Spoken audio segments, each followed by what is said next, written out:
ICSE class 10 mathematics के chapter geometric progression को मैंने अच्छे से कवर किया था मेरे channel the brain box tutorials में। इस पर्टिकुलर वीडियो में आपको मिलेंगे उसी चैप्टर से रिलेटेड कुछ इंपॉर्टेंट, कुछ एडवांस लेवल के सम्स, जो कि नॉर्मल nth टर्म निकालना है या सम ऑफ nth टर्म निकालना है, बिल्कुल वैसा सिंपल नहीं है, थोड़ा सा अलग है। तो उन्हीं क्वेश्चंस में से, उसी वीडियो में से ये पार्ट उठाया गया है और ये आपके लिए यहाँ पे इस चैनल में मैं अपलोड कर रही हूँ कुछ एडवांस लेवल सम्स। बाकी आपको अगर पूरे चैप्टर को अच्छे से समझना है, वो सारे सम्स देखने, इजी, मॉडरेट, टफ, हर तरीके के सम्स, तो मैंने the brain box tutorials channel में कराया है वो पूरा चैप्टर, वो आप जाकर के देख सकते हो। ये लिखा है if a square plus 2 and a cube plus 10, ये तीन number they are in GP, then find the value और वैल्यूज ऑफ a। अगर ये तीन टर्म GP में हैं तो इसका मतलब हम लिखेंगे as the above three terms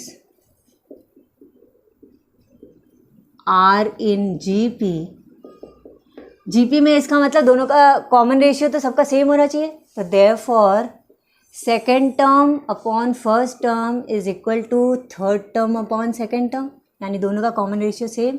second upon first मतलब a square plus 2 upon a is equal to a cube plus 10 upon a square plus 2, correct. और अब हम इसको सॉल्व करके a की वैल्यू निकालते हैं, तो क्रॉस मल्टीप्लाई करें तो होता है a to the power 4 plus 10a is equal to a square plus 2 multiply करते हैं, पहले a स्क्वायर से a स्क्वायर प्लस 2 को, फिर 2 से दोनों को, तो a टू द पावर 4, देखो a टू द पावर दोनों साइड का कट ही गया, ठीक है। अब क्या बचा, 10a is equal to 2a square 4a square plus 4। सबको एक तरफ रखना हो अगर, तो 4a square minus 10a plus 4 is equal to 0 रख सकते हैं, ठीक है। मैं 4a स्क्वायर को इधर नहीं ला रही हूँ, माइनस हो जाता, 10a को उधर ले गए तो माइनस 10a हो गया, तो सब कुछ लिखने से ऐसे हो गया। अब इसको मैं 2 कॉमन ले लूँ,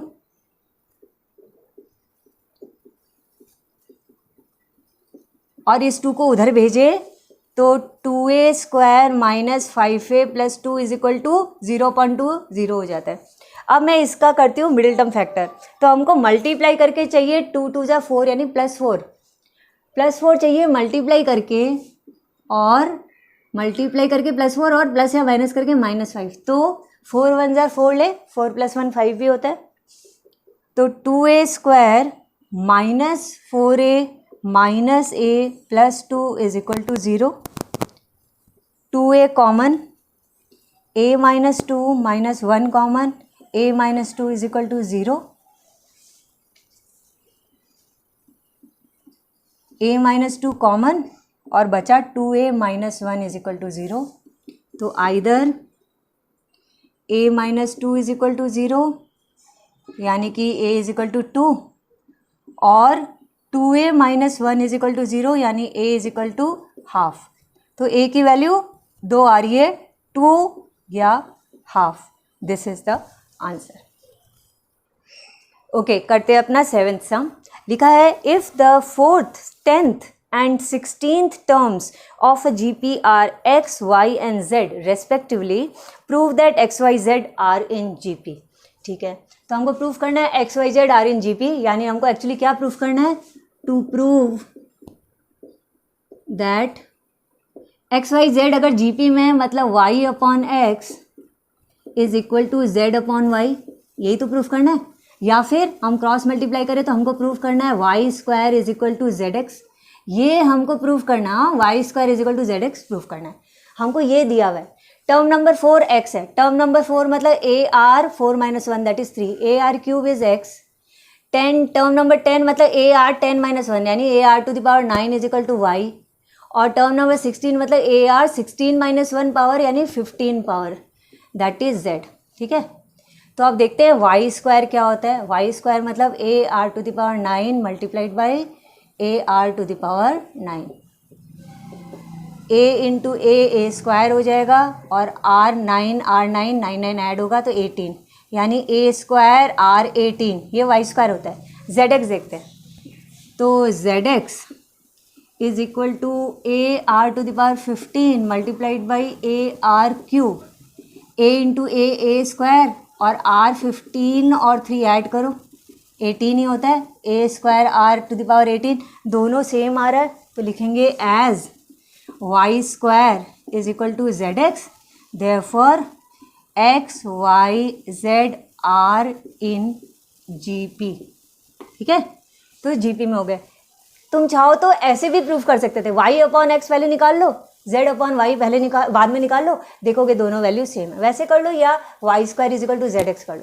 देखो इससे क्या पता चलता है कि अगर 3 टर्म्स जीपी में हैं तो actually they are in continued proportion.